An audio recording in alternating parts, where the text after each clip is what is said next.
Hey there, Simon and Tom here from AQ Outdoors, and we're just checking in with a quick comparison review of the Alpacka Mage Packraft and the NRS Neutron Packraft.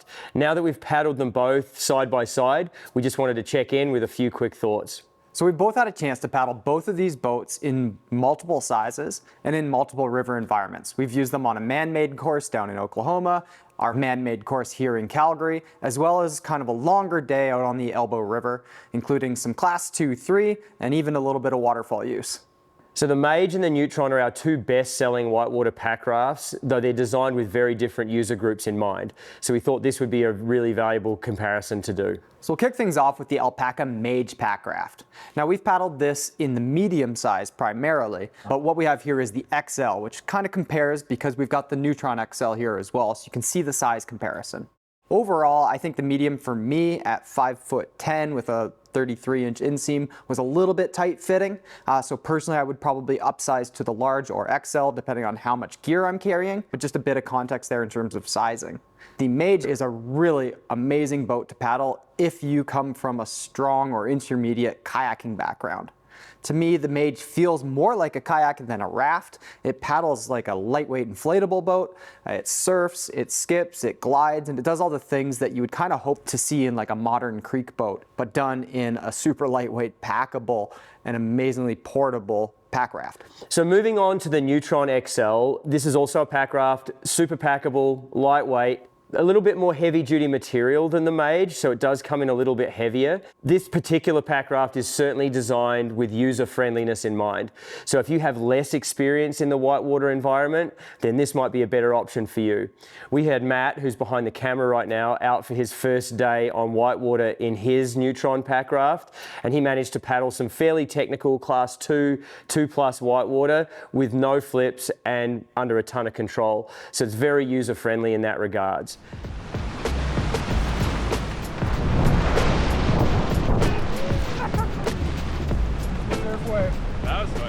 The material is also quite durable, so it takes a bit of a beating. So I feel as though this pack raft, the Neutron, is sort of geared towards newer pack rafters and those looking to do Class 1, 2, maybe easy Class 3 whitewater adventures. So like we were saying, the Mage pack raft paddles more like a kayak in that you can actually put it up on its secondary stability or up on edge and carve this boat around. But to be able to do that, you need really solid outfitting. So our Mage here, and the one that we've been paddling, is equipped in its whitewater build, being that it has a whitewater skirt with the ability of adding an actual spray skirt to this boat, but a non-self-bailing floor. That's giving you really good stability and the ability to carve this boat without worrying about it filling with water and impacting the performance. You've also got that 5-point thigh strap, which is fully adjustable. It really locks the knees in place. It does take some tweaking to get it just right for your body, but it's really, really locked in once you do have it dialed. There's also a foot brace tucked up in there, which is on an inflatable hose. I haven't actually used this yet because my legs are too long, but if you are looking at upsizing your pack raft for more gear storage, it's definitely nice to have because you can fill that void and give you a nice brace for your feet up front, giving you a bit more ankle comfort as well. The back band is super supportive. You know, it moves freely. It didn't feel like it was pinching or ever too low. So overall, I think the back band is really comfortable. The seat is an inflatable cushion. It's fine. It does need to get lashed down with some included rope just so that if you do go for a swim, it doesn't pop out and float away. I would like to see something a little bit more stiffer in the future personally, but it's a great starting place and it's again lightweight. So that's one of those sacrifices that you make when you're paddling a pack raft versus a performance hardshell boat. So the Neutron, again, being designed more with a recreational whitewater vibe in mind, has slightly detuned outfitting. So it has thigh braces, but they're basically a simple strap mechanism. When you are locked in, you can feel it and you feel solid in there. However, if you can't edge this boat because it's kind of wide and flat, if you do try and edge it, the whole boat kind of just flexes and moves with you. So it's quite different feeling than the Mage in that regards. However, although simple, it's still very comfortable and does the trick and locks you into the boat.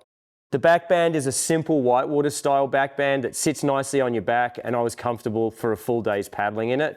No problem at all. The seat is basically the inflatable floor, and so the inflatable floor protects and covers the self-draining holes in the bottom of this boat. So this, unlike the Mage, has a self-draining floor. There's no skirt available for this, so water does come in and then it drains out, and it's designed that way just like a traditional raft. Both boats also have the T-zip in the back, which allows for easy storage of gear if you're going on multi-days, and you can actually fit a ton of gear in the boats. So yeah, both have that, and they're both really effective. So for comparing these two boats, the first thing I'll think about is getting this boat water ready. So inflating is kind of the first thing you're going to think about. Once you have this boat dialed in for yourself body-wise, you don't really have to mess around with the actual outfitting much. Your first setup's going to take a bit more time. After that, the Mage definitely wins in terms of speed getting it on the water. The valve that Alpacka uses is great for accepting air, just utilizing their included bag pump, and I was actually shocked at how quickly it pumped up. The NRS valve is a little bit trickier. Their bag is a bit smaller, so it doesn't push as much air. And what you want to do with their valve is actually leave the valve in the open position so that it takes air easier. Once you've got as much air as you can get into the boat using the bag, you'll quickly close off the valve and then finish it with the included mouth pump to get it up to full pressure. The other kind of direct comparison in terms of like the packability is going to be the materials. So the Alpacka boat we tested is in the 240 denier, so they make it in two different thicknesses. This is the thinner of the two, so it definitely packs down very small and is extremely lightweight for the size of Packraft it is, especially with all the accessories in terms of the outfitting. The NRS boat is a noticeably larger bag when it's rolled up, although the weight isn't that much more substantial. The thing here is their material is quite a bit thicker, so you're getting quite a bit of added durability, especially with their construction using the radio frequency welded seams and the internal seam taping. You're getting probably a much more durable boat, and it just looks a little bit more refined in how it's built, but the sacrifice there is definitely the pack size. So obviously looking at these two boats, there's one that's heavily accessorized and one that's a little more simplified, and that represents a difference in the price. We've got about a $900 price difference between the Neutron XL and the more expensive Alpacka Mage. So that leads us into the last piece here, which Packraft is right for which user. Basically, in my opinion, the Neutron series of rafts is better geared towards a less skilled whitewater user, someone who's looking at durability over performance perhaps, and wants to get out on the water inexpensively and without a great barrier to entry as far as skill goes. It still does allow you to pack a ton of gear. It's light enough that you can pack it into the backcountry. So that's kind of the user group that we see the Neutron being appropriate for. The Mage, for me, and for Tom, I believe, is really geared towards someone who wants performance in a Packraft and maybe wants to start getting into some class 3, class 4 whitewater in a lightweight rig that you can get into the backcountry and really explore with. So Tom here ran Elbow Falls, which is a 10-foot waterfall or so, and it performed very similarly to a hardshell kayak. So that kind of gives you an idea of maybe the scope that you can use the Mage in. That sums up the user groups that we think are appropriate for each of these Packrafts. Thanks so much for checking out our Neutron versus Mage Packraft comparison video.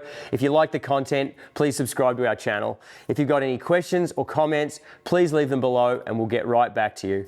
And for any more information, please check us out at aqoutdoors.com.